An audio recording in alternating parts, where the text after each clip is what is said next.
My name is Bertha, and I'm 63 years old. As I sit in my small but cozy studio apartment this evening, sipping chamomile tea and watching the Denver skyline twinkle through my window, I feel a peace I never thought I would experience again. 3 months ago, I was living in what I believed was a loving family home with my son and daughter in law. I thought I was safe, wanted, and cherished. But on one terrifying October night, I discovered the truth about what they really planned for me. I heard every word of their scheme, and I knew that if I stayed even one more hour, it could have cost me everything, maybe even my life.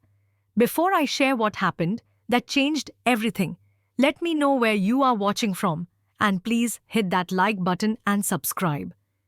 You will not believe how quickly a loving family can turn into your worst nightmare. 2 years ago, when my husband Harold died suddenly from a heart attack at 68, I thought my world had ended. We had been married for 42 years, and losing him left me completely lost. Harold and I had lived in our small ranch house in Aurora for decades, but after his passing, the silence became unbearable. Every corner held memories, every creaking floorboard echoed with his footsteps. I was drowning in grief and loneliness when my son James called with what seemed like a blessing. James, who was 35 and worked as a software engineer, had always been a caring son. He lived in a beautiful two-story colonial house in the suburbs of Denver with his wife Patricia, who was 32 and worked as a marketing executive for a tech company.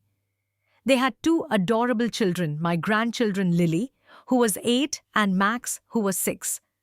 When James suggested I move in with them, saying they had plenty of space and could use my help with the kids, it felt like a lifeline. The house was everything I could have hoped for. They gave me a lovely room on the second floor, right next to a full bathroom decorated warmly with soft blue curtains and a comfortable queen bed. The basement was finished and spacious, perfect for the children to play. I felt so grateful to have a place where I belonged again. My days quickly fell into a pleasant routine. I would wake early and prepare breakfast for the family, pancakes or scrambled eggs that the children loved. Patricia would rush off to her demanding job while James worked from his home office. I became the grandmother who picked up Lily and Max from school, helped with homework, and had fresh baked cookies waiting when they came home. In the evenings, I would read bedtime stories, my heart warming as their little faces lit up with wonder at fairy tales and adventures. I contributed $500 monthly from my Social Security check to help with household expenses, which seemed fair since they were providing me with food, shelter, and most importantly, family. For the first time since Harold's death, I felt useful again. I was not just existing, I was living with purpose. Patricia seemed appreciative of my help, and James would often hug me and say how much it meant to have me there. Those autumn evenings, sitting around the dinner table as a complete family, felt like the healing I desperately needed. The first month living with James and Patricia was everything I had hoped it would be. The house felt alive with laughter, the children's chatter, and the comfortable rhythm of family life. But as we moved into the second month, I began noticing subtle changes that made me increasingly uncomfortable. Patricia started making comments about my cooking that stung more than she probably realized. She would taste the scrambled eggs I made for breakfast and wrinkle her nose, saying they were too salty or not healthy enough for growing children. When I prepared dinner, she would suggest that maybe we should order takeout instead because the family needed more nutritious options. I tried to adjust my recipes, but nothing seemed to please her anymore. Then came the restrictions around the grandchildren. Patricia announced that Lily and Max would be staying at their daycare program longer because it was better for their development and social skills. Suddenly, my afternoon routine of picking them up and spending time together was eliminated. When I offered to help with homework, Patricia insisted they needed professional tutoring instead. I felt my purpose in the household slowly being stripped away. I began noticing that conversations between James and Patricia would stop abruptly whenever I entered a room. They would be speaking in hushed tones at the kitchen table. But the moment I appeared, they would change the subject to something mundane like grocery shopping or weekend plans. When I tried to join their discussions, the atmosphere became awkward and forced. The first real incident happened on a Tuesday evening when Patricia confronted me about leaving lights on throughout the house.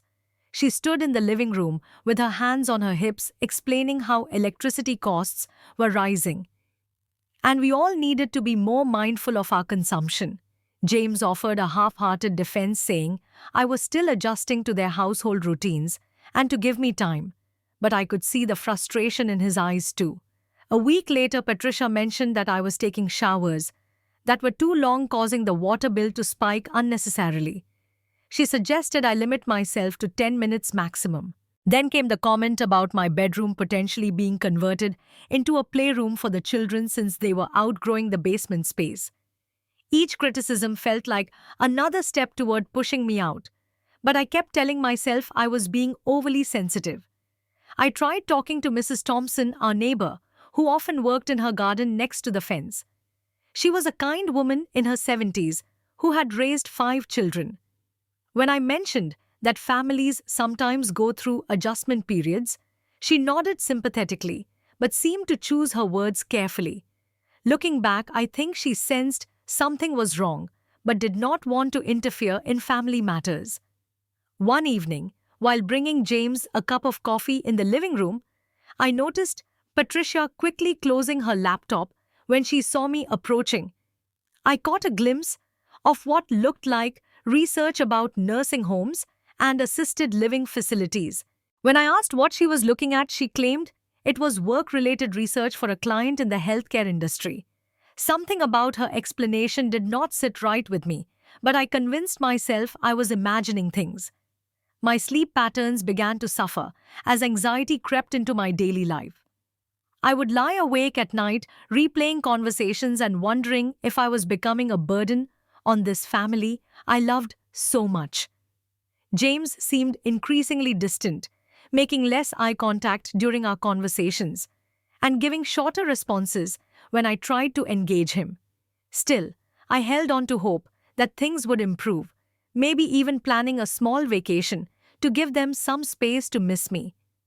As October arrived, Patricia's behavior toward me became increasingly critical and openly hostile.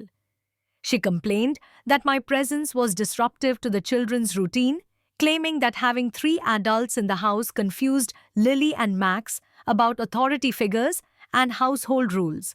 New restrictions appeared, seemingly overnight, including specific hours when I was not allowed in the kitchen because Patricia needed quiet time for important work calls. Television privileges became another source of tension.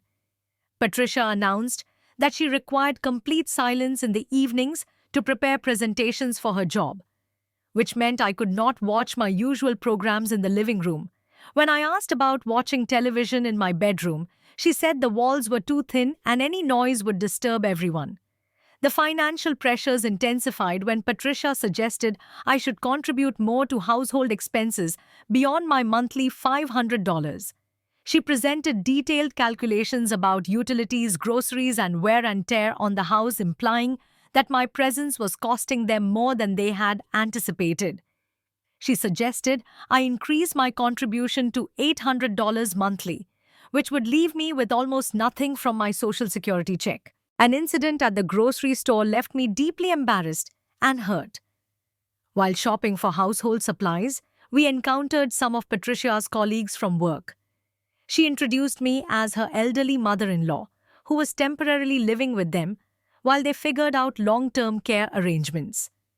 The way she emphasized temporary and care arrangements made it clear she viewed me as a problem to be solved rather than family to be cherished. Later that week, I overheard Patricia talking on the phone with a friend, saying that having me in the house was temporary until they could figure things out. She complained about privacy issues and how difficult it was to have normal family time with an extra person always around. When she noticed I was listening, she quickly changed the subject and ended the call.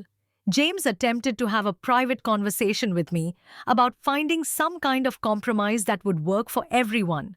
He seemed torn between loyalty to his wife and whatever remaining love he had for his mother. He suggested we explore options that might give me more independence while still maintaining our family connection. But his words felt hollow, like he was reading from a script Patricia had written. Even the children's behavior toward me changed noticeably. Lily and Max, who had once run to hug me when they came home from school, now seemed coached to avoid spending time with their grandmother. They would politely say hello and then immediately go to their rooms or find activities that excluded me. It broke my heart to see how quickly children could be influenced to withdraw their affection. My personal belongings started disappearing from common areas. Items I had left in the main bathroom were moved to storage boxes in the basement without any explanation. When I asked about my missing toiletries and medications, Patricia claimed she was organizing the house for better efficiency and that everything had its designated place. Dinner time became particularly painful when Patricia announced that I should eat separately so the nuclear family could have their bonding time together. I found myself taking my meals alone in my bedroom while listening to their laughter and conversation downstairs. The isolation was devastating, but I kept telling myself this was temporary adjustment period. My friend Dorothy visited one afternoon and immediately sensed something was wrong. She had experience with elder care issues through her volunteer work and warned me that she had seen this pattern before. Families start with good intentions, she explained, but sometimes the reality becomes overwhelming, and they start looking for ways to remove the burden. I defended James and Patricia, insisting they loved me and were just dealing with stress, but Dorothy's concerns planted seeds of doubt I could not ignore. The restrictions multiplied daily. I was told to use the basement bathroom after 9 p.m. to avoid conflicts with the family's bedtime routines. Access to the laundry room was limited to specific hours when it would not interfere with household activities.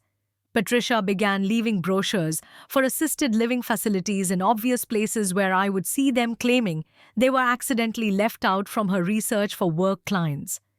James avoided direct conversations with me, and when we did speak, guilt was written all over his face. He knew what was happening was wrong, but he lacked the courage to stand up to his wife. I began to feel like a prisoner in what was supposed to be my home, but my financial constraints meant I had limited options for independence. By late September, Patricia's hostility toward me had become impossible to ignore or rationalize away. Every small thing I did seemed to trigger complaints and criticism. She accused me of misplacing her expensive diamond earrings, suggesting that my age was causing memory problems that made me unreliable around valuable items. When the earrings turned up in her own jewelry box, 2 days later she offered no apology, simply saying these things happen. More alarming was what happened with my medications. I had been taking blood pressure medication and a small dose of anxiety medication since Harold's death. One morning, I discovered my pill organizer had been moved from the bathroom counter to a high shelf in the kitchen pantry. When I asked why, Patricia claimed she was child-proofing the house better, and all medications needed to be stored safely away from Lily and Max. But the new location was so inconvenient that I missed several doses, which left me feeling confused and disoriented. The situation escalated dramatically when Patricia insisted on accompanying me to my regular doctor's appointment. Dr. Martinez had been my physician for over 15 years and knew my medical history well. But during this visit, Patricia spoke for me, describing memory issues and confusion that she claimed to have observed. She painted a picture of an elderly woman struggling with cognitive decline, citing examples of forgotten conversations and misplaced items that were either exaggerated or completely fabricated. Dr. Martinez took notes while Patricia spoke, occasionally asking me direct questions that I answered clearly and coherently. But I could see that Patricia's concerns were being documented in my medical file. When I tried to explain that I was feeling fine and mentally sharp, Patricia interrupted to say that patients with cognitive decline often lack awareness of their own limitations. I felt betrayed and helpless as my own competence was being systematically undermined. When we returned home, new safety measures were immediately implemented. Patricia announced that I could no longer leave the house alone because of the memory and confusion issues discussed with the doctor. My car keys were removed from my purse and hidden away for everyone's safety after Patricia claimed I had seemed disoriented while driving to the appointment, which was completely untrue. Financial control became the next target. James approached me with papers for a joint bank account, suggesting it would help them assist me with managing my finances as I aged. The way they framed it made it sound like a caring gesture, but I recognized it as an attempt to gain access to my Social Security income and the small savings account Harold and I had built over the years. I began to see a clear pattern emerging: systematic isolation and control, designed to make me completely dependent on them. When I tried to call my lawyer from the bedroom phone to discuss my concerns, I discovered the line had been disconnected without any explanation. My cell phone mysteriously disappeared after Patricia cleaned my room, and when I asked about it, she claimed I must have misplaced it somewhere. Friends who tried to call the house were told by Patricia that I was not available because my health was declining, and I was not up for social visits. Mrs. Thompson attempted to visit one afternoon, but Patricia told her through the door that I was too ill to receive company. I watched from my bedroom window as my neighbor walked away looking concerned and confused. The most shocking discovery came when I found legal documents on James's desk related to guardianship procedures and competency evaluations. When I confronted him about the papers asking what they were for, he stammered and claimed they were just precautions that Patricia thought we should be prepared for in case my health declined further. His explanation felt rehearsed and hollow. My independence was being systematically stripped away. I could no longer cook, clean, leave the house, or contact the outside world without supervision. At night, I began to notice that the sounds outside my door were different, like someone was checking to make sure I was still in my room. The footsteps in the hallway seemed more frequent and deliberate. I started keeping a hidden diary under my mattress, documenting every incident and conversation I could remember. If something happened to me, I wanted there to be a record of what had led up to it. The fear was growing stronger each day, but I still did not fully understand how far they were willing to go until that terrible night when I heard their complete plan. October 15th will forever be burned into my memory as the night that changed everything. I had been lying in bed for hours, unable to sleep because of the anxiety that had become my constant companion.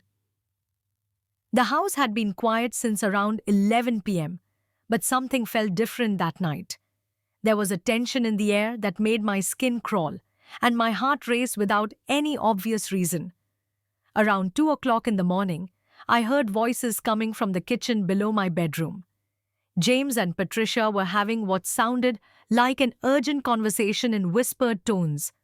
Something about their secretive behavior triggered every alarm bell in my mind. I knew I needed to hear what they were discussing, so I carefully crept out of bed and made my way to the top of the staircase. Positioning myself behind the wooden banister, I could look down into the kitchen, where they sat at the table, with papers spread between them. Patricia's voice was clearer than James's, and what I heard made my blood run cold. She said something about the nursing home visit tomorrow, and that once they got me there, everything would fall into place according to their plan. James sounded hesitant and conflicted, asking if she was really sure about what they were doing because I was his mother. But Patricia's response was sharp and calculated. She told him I was costing them a fortune, and that the room conversion alone would be worth $20,000 once I was gone. She had already calculated the financial benefits of my removal from their lives. What came next made me grip the banister so tightly my knuckles went white. Patricia began explaining their legal strategy, mentioning that Dr. Martinez had already documented memory concerns that would support their case. She had orchestrated that entire appointment to create a paper trail that would justify what they were planning to do to me. Patricia outlined their scheme with terrifying precision. They were going to stage an incident the following day, where I would appear to be dangerous to the children.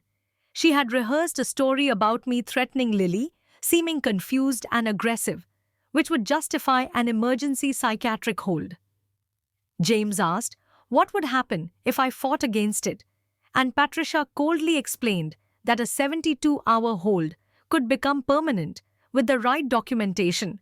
The conversation turned to my financial assets, and I learned that they had already prepared power of attorney papers to redirect my Social Security payments to them as my guardians. They discussed seizing my bank account and selling my few remaining possessions to cover the costs of the nursing home placement. Patricia revealed that she had already contacted a facility and secured a bed for Monday. Patricia's true feelings about me became crystal clear when she said I had been dead weight since day one and she should never have agreed to let me move in. James weakly agreed, saying the kids needed their playroom and that I would understand eventually. They had already planned the timeline, stage the incident on Saturday, get me committed on Sunday, and transfer me to the nursing home on Monday. The most chilling part of their conversation involved medication. Patricia mentioned that the doctor had prescribed sleep aids for me, and she suggested that a higher dose would keep me calm and compliant during the transition. I realized they were planning to drug me to prevent any resistance to their scheme.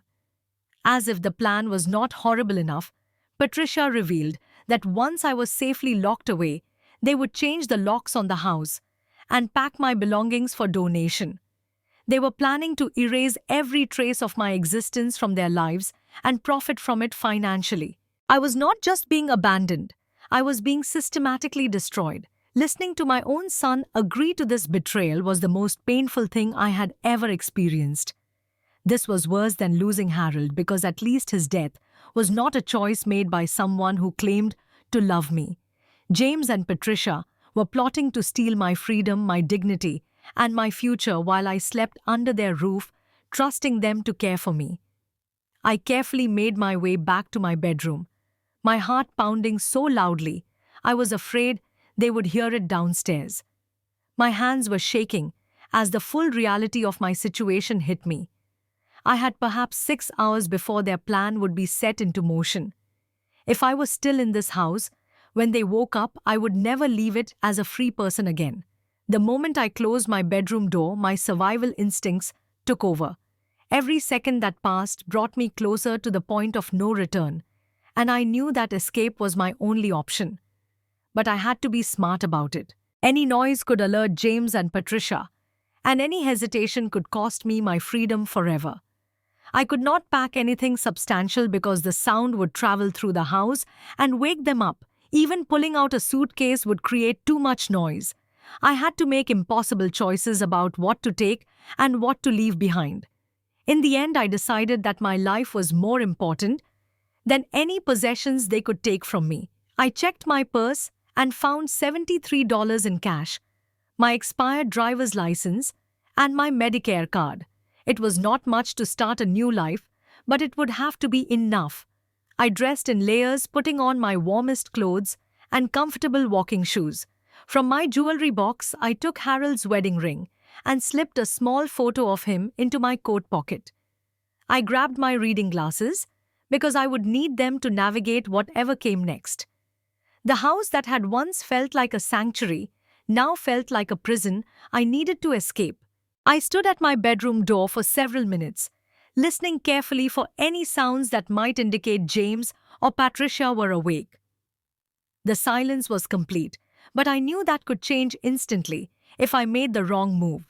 Navigating through the house in complete darkness was terrifying. I knew every creaky floorboard from months of living there, including the third stair that squeaked and the kitchen door that made noise when opened. Each step felt like it took an eternity as I made my way through rooms that held memories of what I had thought was love and acceptance. I decided the basement sliding door to the backyard was my best escape route. It was less visible from the street and would not require me to pass directly by James and Patricia's bedroom. The basement was dark and cold, but I managed to reach the door and slowly slide it open, just enough to slip through. The October night air hit me like a slap, and I realized it was only 38 degrees with frost forming on the grass. But there was no going back now. I was outside and free, even if I had no idea where I was going or how I would survive. Every instinct told me to move quickly before they discovered I was gone. Walking through the neighborhood at 4 in the morning felt surreal and terrifying. Every car that passed made me duck behind trees or parked vehicles afraid that James and Patricia had discovered my absence and were searching for me. My heart was beating so fast I thought it might give out, but fear kept me moving forward. I realized I could not use credit cards because they would be able to track my location instantly. Cash was the only safe option, but $73 would not last long. I needed to find help, but I had to be careful about who I trusted. Patricia had already demonstrated how easily she could manipulate people to see me as confused and incompetent. As dawn began to break, I found myself at a bus stop near a convenience store, hiding behind the dumpster to stay out of sight. I discovered that the early morning bus route started at 6 a.m., which gave me a destination and a timeline. The bus driver was a kind elderly man who noticed the shivering woman waiting alone and offered gentle concern. When he asked if I was all right, I fabricated a story about visiting a sick friend whose car had broken down. He seemed to accept my explanation and told me the fare was $2.50. The 45-minute ride gave me time to process what had just happened and try to figure out my next move. I thought about Dorothy, my friend, who had warned me about the pattern she was seeing. She lived about 12 miles away and had always been someone I could trust completely. If anyone would help me without asking too many questions, it would be Dorothy. When the bus reached her neighborhood, I walked the remaining 6 blocks to her small house. The shock on Dorothy's face when she opened the door at 7:30 in the morning told me everything about how I must have looked. She immediately ushered me inside, wrapped me in a warm blanket, and put the kettle on for tea. When the whole story poured out of me between tears and trembling, Dorothy sprang into action with the efficiency of someone who had dealt with crisis situations before. She called her nephew Paul, who was an attorney in Boulder, and explained that we had a weekend emergency involving elder abuse. Paul took the situation seriously from the moment Dorothy described what had happened. He told me to document everything I could remember about the timeline and conversations, especially what I had overheard the night before. Dorothy's sister Margaret lived in Pueblo and had a small apartment where I could stay temporarily on a cash basis while we figured out longer-term solutions. It was not perfect, but it was safe and far enough away that James and Patricia would not think to look for me there immediately. Dorothy insisted on paying for my bus ticket, which cost $96. Before leaving, I wrote a simple note to James that said, "I know what you planned. Do not look for me." Dorothy promised to mail it after I had put safe distance between myself and Denver. The second bus journey felt like a passage into an unknown future, but as the miles passed, I felt something I had not experienced in months: the possibility of freedom. When I arrived in Pueblo that evening, Margaret was waiting with open arms and no judgment. At 63 years old, I was starting completely over, with nothing but the clothes on my back and the determination to never again allow anyone to control my fate. 3 months have passed since that terrifying night when I fled my son's house, and as I sit here in my small studio apartment in Pueblo, I can honestly say that I am not just surviving, but truly living again. The journey from victim to survivor to someone who is actually thriving has been challenging, but every day I wake up free is a gift I never take for granted. My new life started with finding work at the local library, where my experience and love of books made me a valuable part-time employee. The pay is modest, but combined with my Social Security income, which Paul helped me protect and redirect, I can afford this simple apartment and basic necessities. More importantly, I have rediscovered my independence and self-worth. Paul, Dorothy's nephew, filed elder abuse charges, and took steps to protect my assets from James and Patricia's schemes. The legal proceedings revealed the extent of their planning and forced them to confront the consequences of their actions. James has attempted to contact me several times, his voice messages filled with guilt and desperate explanations. But Patricia forbids any meaningful reconciliation. Their marriage is reportedly under severe strain, and they are considering divorce as the legal troubles mount. The healing process has been slow but steady. I attend therapy sessions twice a month with a counselor who specializes in family trauma and elder abuse. She has helped me understand that what happened was not my fault, and that family relationships built on manipulation and control are not real family bonds at all. I have also joined a book club at the library and volunteer to read stories to children at the local elementary school, which fills my heart with joy. My physical health has improved dramatically since leaving that toxic environment. The stress-related symptoms that were making me feel confused and weak have disappeared completely. I sleep peacefully through the night without fear of what tomorrow might bring. My blood pressure is normal again, and I no longer need anxiety medication. The grandchildren situation breaks my heart, but I have hope for the future. Lily recently wrote me a letter now that she is 16 and old enough to understand what really happened. She expressed her love and regret for how I was treated, and we are slowly rebuilding our relationship through letters and occasional phone calls. Max is still young, but I believe that someday he will seek me out too. I have become an advocate for other elderly people facing similar situations. I speak at senior centers about recognizing the warning signs of elder abuse and financial exploitation. My story has helped several other people escape dangerous family situations and connect with legal resources. Turning my trauma into a way to help others has given my experience meaning and purpose. The legal settlement ultimately protected my rights and assets, though James and Patricia never admitted guilt. I do not need their admission to know the truth of what they plan to do to me. The important thing is that I am safe, and they can never harm me again. I have learned to trust actions over words and to protect myself first, even when it means making painful choices about family relationships. My relationship with James is permanently changed, and I have accepted that loss. Some betrayals cannot be forgiven, and some trust once broken cannot be repaired. But I refuse to let bitterness poison my new life. I have found peace by focusing on the future instead of dwelling on the pain of the past. Every morning when I wake up in my little apartment, I'm reminded that home is not where you are trapped, but where you are treasured. I treasure my freedom, my independence, and the simple joy of making my own choices about how to spend each day. At the library, helping other seniors learn to use computers and navigate technology, I see the gratitude in their eyes, and I know that my life has value and meaning. Looking back on that October night, when I crept through a dark house to escape my own family, I realized that sometimes running away is actually running toward freedom. I learned that family titles do not guarantee family behavior, and that protecting yourself is not selfish when your safety and dignity are at stake. What would you do if your own family became your greatest threat? Have you ever had to choose between loyalty and survival? Please share your thoughts in the comments below. And if this story resonated with you, hit that like button and subscribe for more real-life experiences about overcoming family betrayal. Share this video with someone who might need to hear that they deserve better treatment, no matter who is mistreating them.